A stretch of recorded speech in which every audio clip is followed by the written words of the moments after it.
Out of all the cool and interesting things that I had or experienced growing up, it seems strange that a simple leaf blower would be the one thing that stands out most when I recall the deepest recesses of my memory banks.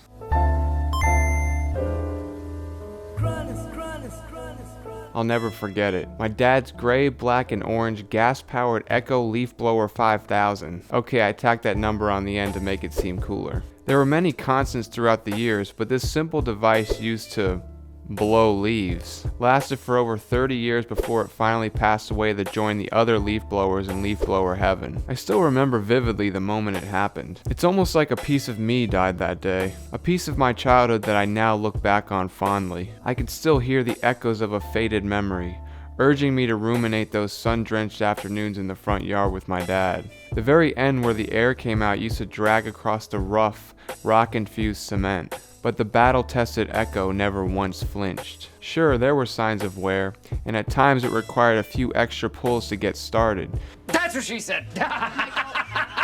But at the end of the day, you could always rely on it to do its job. It felt more like a trusted companion than an inanimate object. When I was old enough, I too experienced its wonderful drone that seemingly rung out like the urgent, desperate call of an apocalyptic siren.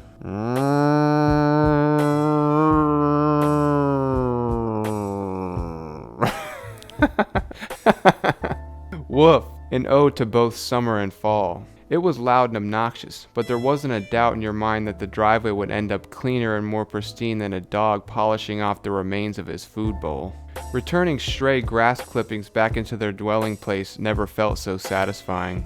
This leaf blower was only one of the many things that became a mainstay in my household. Times were different then, but what's changed? Though that leaf blower lasted for 30 years, you're lucky if products last a mere 5 nowadays. Ever wonder why the majority of stuff comes with a 1-year limited warranty? Or why the product seems to break down right after the warranty expires? This is what's called planned obsolescence and happens quite often. Years back I bought a Samsung Galaxy S5 and planned on keeping it for a long time. Maybe forever. Samsung was another brand that you could trust in the early days before smartphones. They made some great products back then. I had a Samsung TV back when TVs were heavier than a killer whale and took every ounce of strength you and your dad could muster to even move them. The catch? They never quit. The phone? It only lasted 4 years before breaking, but how it happened was particularly alarming. I was at the gym and resting in between sets.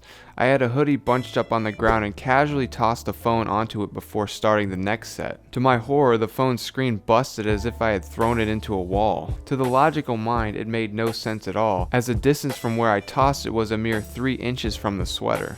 In other words, there was no reason for it to break other than it was planned to at a specific time in its life cycle. This creates an even bigger dilemma and another ethical concern.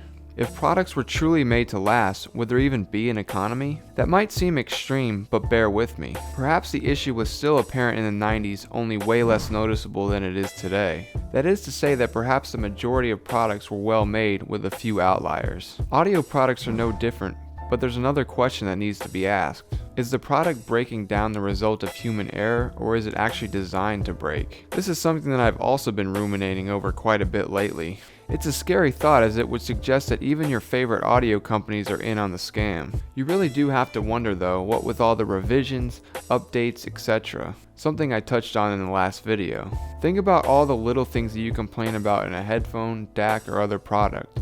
Yes, we're all different and have varying tastes, but you think a company could just make something right the first time, i.e. the best it could possibly be, without cutting corners at all in the process. Perhaps we're just guinea pigs in their ever-expanding audio experiments. The problem is that without a profit motive, there wouldn't be much incentive to keep pumping out more variations of what is essentially the same thing. Think about a company like JDS Labs. They hardly ever come out with a new product, probably because they understand how the market operates and likely want no part of it.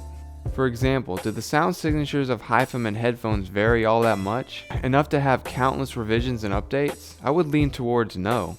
If you look at graphs, they're all mostly very similar to near identical. Odyssey headphones suffer from this same trend, as do many Sennheiser models. And don't even get me started on Grado. Just the mere mention of that name will probably trigger some people into writing endless walls of text trying to convince me that they're the best headphones ever. Well, this just in, they're not! That said, there are obviously instances where an update is sorely needed, as in the case of the original 400 series line versus the greatly improved build of the Deva, 400 SE, etc. The other issue though oftentimes is the star rating. Let's take a look at another good comment from a recent video. Quote, "The thing is, this issue is across the board and it's affecting not only products in music, but everything worldwide. These 5-star ratings make it even worse, as mentioned by another headphone reviewer / company. It's like 99% of reviews fall in between 3 and 5 stars, or 7 and 10 stars. So basically everything is great no matter what." That's a fairly flawed system and is being passed on to many reviewers. It's a shame that honesty means a reviewer will be cut off from product reviews, when in turn a company should take criticism and work on fixing the issue and making a better product next time. Though the star system is clearly flawed, what products could you honestly tell me actually rate 1 or 2 stars? Comment below and let me know, as I'm genuinely curious. Because most gear out there, at least that I've reviewed, wasn't 1 or 2 star bad. Of course there are exceptions, Sound Blaster G3 being one that stands out as truly horrible, but it definitely isn't the norm. If we're being honest, most products do actually fall between 3 and 4, with a select few perfect 5s. But are products actually getting better? Because if they are, then it makes sense for our recommendations to frequently shift. But if not, we've got a whole lot of shills peddling everything that comes through basically. If you think about it, most reviewers end up saying something like, "Well, it's a good product, you should buy it if," insert reason here, instead of just saying, "No, it's not worth it, don't buy it." I.e. there's no real reason to if you have something that's already perfectly fine, or there's an older product that's just as good. This is why my recommendations for amps, DACs, and headphones mostly stay the same. For those rare times when something better does come along, I will adjust my article to reflect that. As far as items being discontinued, that's something that no one can control, so we all kind of get a pass on that. An example would be the Objective 2. I would still be recommending it now had JDS Labs not replaced it with the Atom. But after 115 plus headphones and over 55 plus amps and DACs, I'm recommending new stuff way less frequently and for good reason. Unless your headphones break down due to something like planned obsolescence, you should probably just keep them. In theory, the more products someone reviews, the less they should be recommending new ones. A reviewer / writer / YouTuber should be maturing over time and zeroing in on what's going on, not blindly pushing every flavor of the week DAC or headphone. That's a clear sign that they're just taking advantage of new people and padding their bottom line.